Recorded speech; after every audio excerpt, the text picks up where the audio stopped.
시청자 여러분 안녕하십니까? BTV 대구 뉴스입니다. 첫 소식입니다.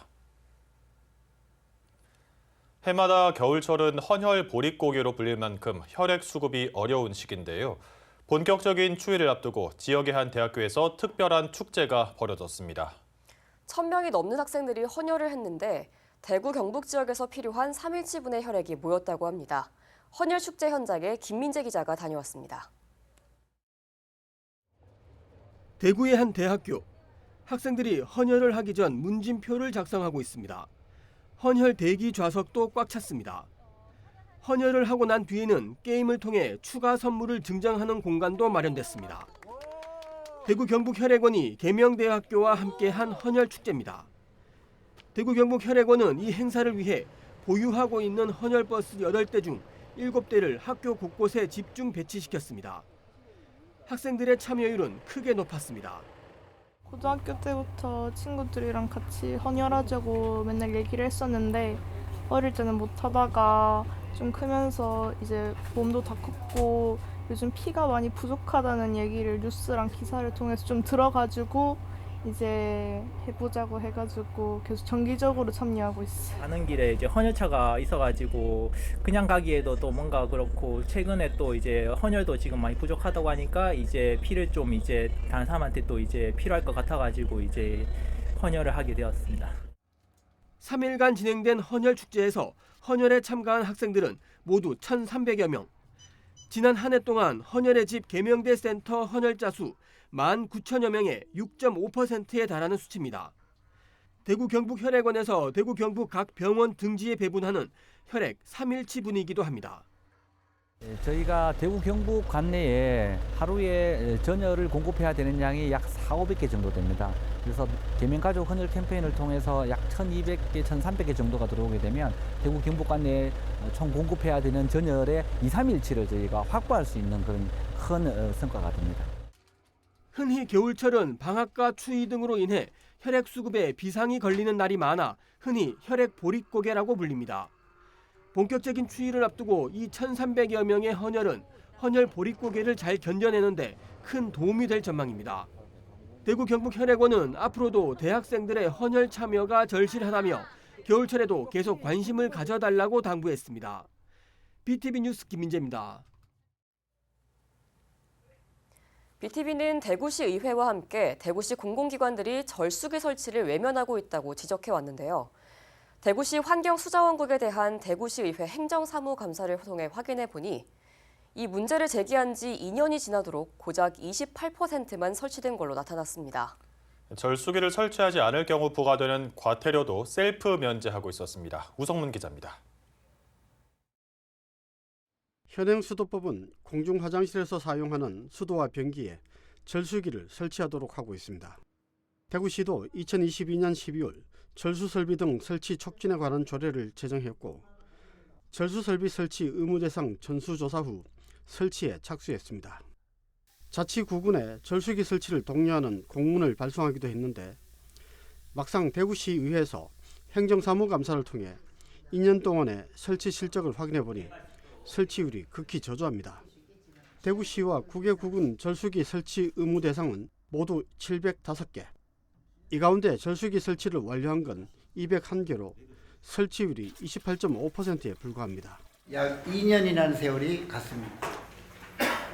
이 2년간 그래서 오늘 실적을 오늘 아침에 어제 받았습니다.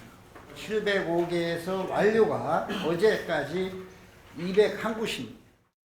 705개 중에 한 150개소 정도를 제외하고는 현재 어떻게든 움직임이 있는 중에 있습니다. 위원님께서 말씀하기 전에는 705개 중에서 거의 움직임이 없었지만 그래도 위원님께서 7차례에 걸쳐서 질문해 주시기 때문에 현재 48개가 설치 중이어서 올 연말까지 251개가 설치될 예정이지만 2년이라는 기간을 감안하면 공공기관들의 의지가 있는지 의문이 제기될 정도입니다.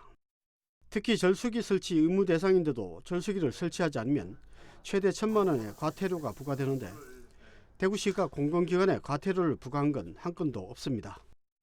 대구시의회 경제환경위원회 윤건근 의원은 민간과 비교해 모범을 보여야 할 공공기관이 과태료를 셀프 면제해주고 있다고 지적했습니다. 절수 설비 관련 과태료 규정도 1차에 500, 2차 700, 3차 1000만 원 이러한 과태료 부과 실적이 30년 동안 한 번 있었냐 해도 한 번도 없었어요. 과태료 부과는 대구시가 하는 것이 아니라 그 관련 부근에서 하는 거라고 말씀을 드렸고, 제가 부근에도 공문을 보내서 만약에 수도법에 따라서 과태료 부과 대상이 있는 경우에는 적극적으로 과태료를 부과하라고도. 우리나라는 물 부족 국가로 분류되고 있고 절수기를 설치하면 물 사용량을 20% 줄일 수 있지만 대구 공공기관들의 절수기에 대한 인식과 의지는 여전히 부족합니다. BTV 뉴스 우성문입니다. 공공시설인 달서구 유천동 장난감 도서관이 개관한 지 벌써 3년입니다. 그동안 회원 수와 보유 장난감이 크게 늘었는데요. 최근 이용 실적도 가파르게 상승했습니다. 천혜열 기자가 취재했습니다. 유천 장난감 도서관은 지난 2021년 개관 이후 어린 자녀가 있는 가정에 전폭적인 지지를 받고 있습니다. 무엇보다 장난감 구입에 따른 부모의 경제적 부담을 덜어주기 때문입니다. 첫째 때 장난감을 구매를 해보니까 너무 돈이 많이 들어가더라고요. 근데 둘째 때 장난감 도서관이란 곳을 알게 돼서 왔는데 여러 가지 장난감을 2주에 2개씩 계속 바꿔가면서 빌릴 수 있으니까 이제 사지 않아도 되고 너무 좋은 것 같아요. 유천 장난감 도서관에는 240종 1,380여 점의 장난감이 있습니다. 아이들의 성장과 발달에 도움이 되는 다양한 종류의 장난감이 분포되어 있습니다. 아이들 장난감 하나하나 지루해서 오래 못 만지는데 이렇게 자주 오면 바꿔줘서 여러 개 가지고 놀 수 있어서 좋을 것 같습니다. 보다 많은 사람들이 더 다양한 장난감을 이용할 수 있는 데에는 자원봉사자들의 헌신이 있기 때문입니다. 장난감 수리도 모두 자원봉사자의 몫입니다. 애기들이 이유식을 흘리거나 음료 같은 걸 흘렸을 때 누르지를 못하거나 그리고 또 오래 노후가 되다 보니까 전선 부분이 끊어져서 그 부분을 납땜해야 되는 경우가 많습니다. 그런 경우가 고장이 제일 많이 나고 있습니다. 통장을 비롯해 인근 주민 80여 명도 장난감 도서관 운영에 힘을 보태고 있습니다. 순번을 정해 도서관으로 나와 소독과 진열, 정리를 하고 있기 때문에 장난감의 회전율을 높이는 데 기여하고 있습니다. 저희 애들 키울 때는 이런 게 없었는데 이런 거 이제 뭐 하면서 보람도 느끼고 요즘 젊은 사람들 이제 힘들잖아요. 그런데 이제 이렇게 빌려가서 이제 뭐 깨끗하게 사용하고 또 뭐 이렇게 순환되도록 사용하는 거 보니까 동네에 이런 게 있다는 게 참 좋은 것 같아요. 유천 장난감 도서관은 개관 당시와 비교해 보면 10% 정도 몸집을 키웠습니다. 회원 수는 500명을 넘어섰고 하루 평균 40점 이상 대여와 반납이 이루어지고 있습니다. 2024년 10월 현재 기준으로 장난감 대여 실적이 14,000점인데요. 작년 기준에 총 12월까지의 기준으로 16,000점에 비해서 생각을 해보면은 작년보다 훨씬 대여율이 많을 것으로 예상이 됩니다. 달서구에는 공공 장난감 도서관 2곳이 운영 중입니다. 50만 명이 넘는 인구를 감안했을 때 또 젊은 층이 많이 살고 있는 지역적인 특성을 고려해 장난감 도서관을 늘려야 한다는 목소리가 설득력을 얻고 있습니다. BTV 뉴스 천혜열입니다. 동성로가 대구 최초 관광특구로 지정된 지 100일을 맞았습니다. 대구정책연구원은 100일 기념 심포지엄을 열고 동성로 관광특구의 성공을 위한 키워드로 청년과 쇼핑, 한류와 체험 관광을 제시했습니다. 2030년 신공항 개항과 함께 동성로를 찾는 외국인 관광객도 현재 25만 명에서 2035년에는 92만 명으로 늘어날 거란 전망이 나왔습니다. 우성문 기자의 보도입니다. 대구 최초 관광특구인 동성로 관광특구가 지정된 지 100일을 맞았습니다. 한강 이남 최대 상권으로 꼽혔던 동성로가 부활할 수 있는 절호의 기회를 맞았지만 아직은 풀어야 할 숙제가 많습니다. 동성로가 대구 지역 최초로 관광 특구가 되었고 또한 그 공평내거리에 KK 빌딩에 플래니움 호텔 쉘다 스테이가 설 예정입니다. 아마 이제 관광이 활성화될 것 같은데.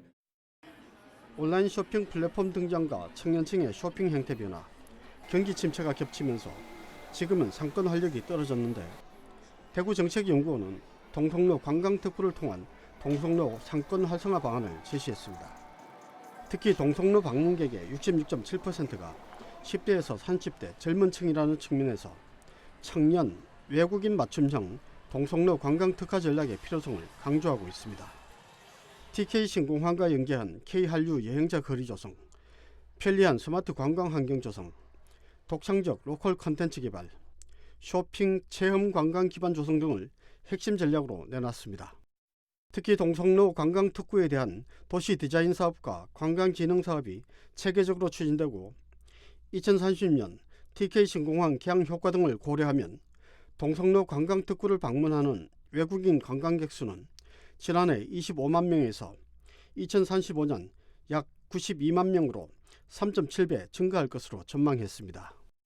동성로 관광특구에서의 외국인 관광객 소비 지출에 따른 3대 경제적 파급 효과를 보면 생산 유발 효과는 1,560억 원에서 2035년 5,772억 원으로 증가하고 부가가치 유발 효과는 581억 원에서 2,150억 원으로 취업 유발 효과는 1,801명에서 6,664명 증가할 것이란 추정치도 나왔습니다.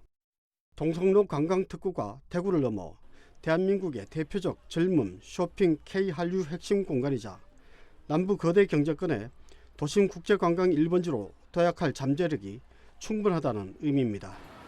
BTV 뉴스 우성문입니다. 한국인이라면 고추장과 된장, 간장을 비롯한 장이 들어간 음식을 때려야 될 수 없죠. 지난 5일 유네스코가 한국 장 문화에 인류 무형유산 등재 권고 판정을 내리면서 문화유산 등재 가능성이 커졌습니다. 이런 가운데 우리 장 문화를 더 널리 알리기 위한 전시가 열리고 있습니다. 김효승 기자가 현장에 다녀왔습니다. 장을 보관했을 것으로 추정되는 고구려 유물, 항아리가 자리합니다. 조선시대에 쓰인 책자엔 장 담그는 법이 자세히 소개됩니다. 우리나라의 장 문화와 역사를 주제로 한 전시, 기다림의 맛 시간입니다.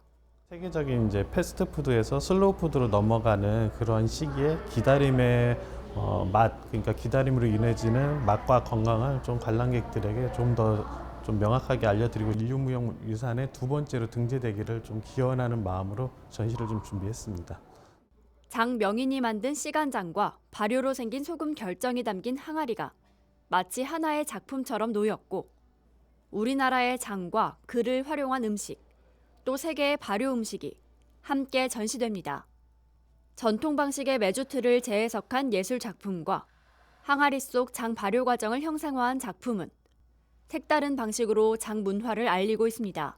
어머니들 장 담갔던 그런 옛 기억도 생각이 나고 또 장 담글 때 주워 먹었던 그런 어린 기억도 생각나고 그렇고 K자 붙은 게 많잖아요. 우리 K푸드 뭐 이러는데 많이 알려졌으면 좋겠습니다. 발효 음식이 우리 자랑 아니겠습니까? 특히 장, 김치 이런 것들이 많이 알려졌으면.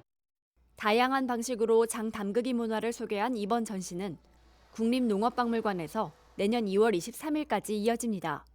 한편 한국 장 문화의 유네스코 등재 여부는 오는 12월 결정될 예정입니다. BTV 뉴스 김효승입니다. 네, 올해 여름은 역대급 더위로 기후 위기라는 말이 체감되는 수준이었는데요. 수확기에 있는 농가에서도 전에는 겪지 못했던 이상현상과 피해가 속속 드러나고 있습니다. 농가 상황을 백창현 기자가 전해드립니다. 안성시 고산면의 표고버섯 농가. 수년째 표고버섯을 키워온 안재구 씨는 올해 여름이 가장 힘들었다고 말합니다. 폭염이 너무 오랫동안 지속되면서 버섯이 자라지 못해 큰 피해를 봤기 때문입니다. 18도에서 한 22도, 3도 요 사이에 그때가 최적의 그 생육 온도입니다. 폭염이 심해가지고 그 온도까지 근사치로 가기 위해 가지고 많이 힘들었죠. 올해 여름 폭염 일수는 역대 최장 기간인 18일. 농작물이 자라기 힘들 정도로 높은 온도가 지속되면서 버섯이 자라야 할 톱밥에는 곰팡이가 생겼습니다. 에어컨과 지하수를 이용해 간신히 온도를 낮출 수는 있었지만 돌아온 것은 30%의 수확량 감소와 전기요금 폭탄뿐이었습니다. 방비 가동해야 되고 또 많이 여러모로 신경을 쓰다 보니까 생산량도 줄을 뿐더러 그 들어가는 비용이 상승돼 가지고 결국 뭐 손익을 따지자려면은 별로 남는 게 없습니다. 안 씨는 내년에는 폭염이 더 심각해질 것이라며 혹서기에는 차라리 재배하지 않는 방법도 생각 중이라며 한숨을 쉬었습니다. 기후위기 피해는 폭염뿐 아닙니다. 안성에 수확하기 전 벼를 찍은 사진입니다. 쌀알 하나에서 싹이 나온 모습이 보입니다. 벼 이삭이 비에 젖은 상태가 지속돼 싹이 나면서 상품성을 떨어뜨리는 수발화 현상입니다. 올해 늦더위와 갑작스러운 폭우가 반복되자 이 수발화 현상이 자주 발생하면서 안성의 쌀수매 실적은 곤두박질 쳤습니다. 안성시에 따르면 올해 관내 벼 생산량은 10% 줄어들었고 수매된 벼의 90%에 달하던 1, 2등급 쌀이 올해는 40% 줄었습니다. 안성시 의회는 기후변화가 식량 문제에 끼치는 영향이 점점 확대되고 있다고 경고했습니다. 이제 벼가 수발화가 생기는 이런 현상들이 발생을 했는데 이거는 어떻게 보면 기후 위기에 대해서 우리 안성시가 폭우나 또는 폭염으로 인해서 발생하는 농작물의 피해라고 볼 수 있습니다. 한편 안성시는 내년부터 벼 재배를 줄이고 우리밀 등 대체 작물을 시범 재배하는 대책을 세웠다고 밝혔습니다. 그러나 대체 작물을 재배하더라도 유통망 확보에는 시간이 더 걸릴 것으로 보입니다. BTV 뉴스 백창현입니다. 지난해 대구에서 이틀에 한 명꼴로 고독사가 발생했다는 통계가 나왔습니다. 연간 교통사고 사망자보다 2배가 많은 건데요. 대구시의 철저한 원인 규명과 대책 마련이 시급하다는 지적이 나옵니다. 보도에 우성문 기자입니다. 얼마 전 대구 남구에서 외부와 단절된 채 외톨이로 생활하던 중 방 안에 쓰러졌다가 긴급 구조된 고독사 위기 가구. 간신히 위험한 고비는 넘겼지만 이와 달리 1인 가구가 늘어나고 공동체가 약화되면서 고독사 위기 가구와 고독사 사망자가 증가하고 있습니다. 2021년 4월 고독사 예방법이 시행됐고 대구시와 자치구군도 2022년 12월 이후 잇따라 고독사 예방 조례를 제정했지만 외로운 죽음은 지속되고 있는 실정입니다. 우리복지 시민연합이 보건복지부의 고독사 사망자 실태조사 자료를 분석해보니 전국의 고독사 사망자는 2022년 3,559명에서 지난해 3,661명으로 늘었고 최근 5년간 연평균 5.6% 증가한 것으로 나타났습니다. 전국 사망자 100명당 고독사 사망자 수는 2021년 1.06명에서 지난해 1.04명으로 줄어든 것으로 나타났지만 대구의 실정은 다릅니다.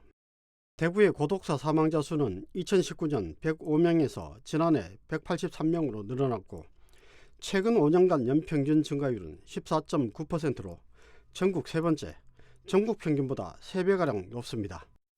이틀에 한 명꼴로 고독사 사망자가 발생한 셈인데 교통사고 사망자 수와 비교해서도 고독사 사망자 수가 2배 이상 많습니다.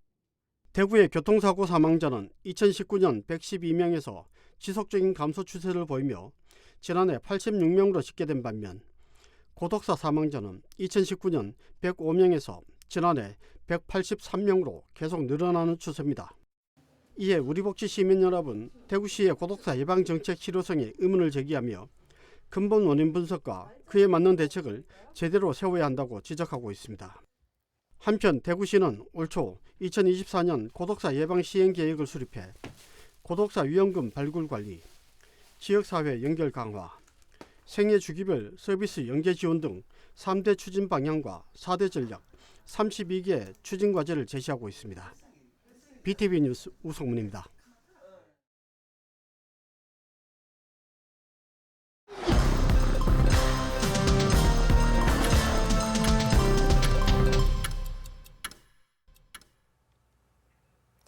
국민의힘 대구시당 윤리위원회가 배태숙 중구의회 의장을 제명하기로 만장일치 의결했습니다. 윤리위는 위법 사실 자체가 한 건이 아닌 데다 반복적으로 이뤄졌다며 가볍게 볼 수 있는 사안이 아니어서 윤리위원 7명 전원이 제명에 찬성했다고 밝혔습니다. 배 의장의 제명 조치는 조만간 시당 운영위원회에서 과반의 동의를 받을 경우 확정됩니다. 다만 배 의장은 10일 이내 중앙당 윤리위에 이의 신청을 할 수 있습니다. 대구시가 행정통합을 위한 구군 설명회를 마무리한 가운데 대구 참여연대가 지금이라도 통합 논의를 중단하고 전체 과정을 재설계해야 한다고 지적했습니다. 참여연대는 대구시가 대구 경북 통합이 될 경우 지역 총생산은 8.4배, 취업자 수는 2.8배 등으로 늘어날 거라고 추정했지만 이는 꿈 같은 이야기라며 이런 환상적인 수치를 믿을 시민이 얼마나 있겠냐고 비판했습니다. 이어 행정통합은 지금까지 그 어떤 주민 공론화 과정이 없었다며 몇 년이 걸리더라도 정밀한 연구조사를 비롯해 시도민의 충분한 토론과 합의를 거친 후 주민 투표로 결정해야 한다고 덧붙였습니다.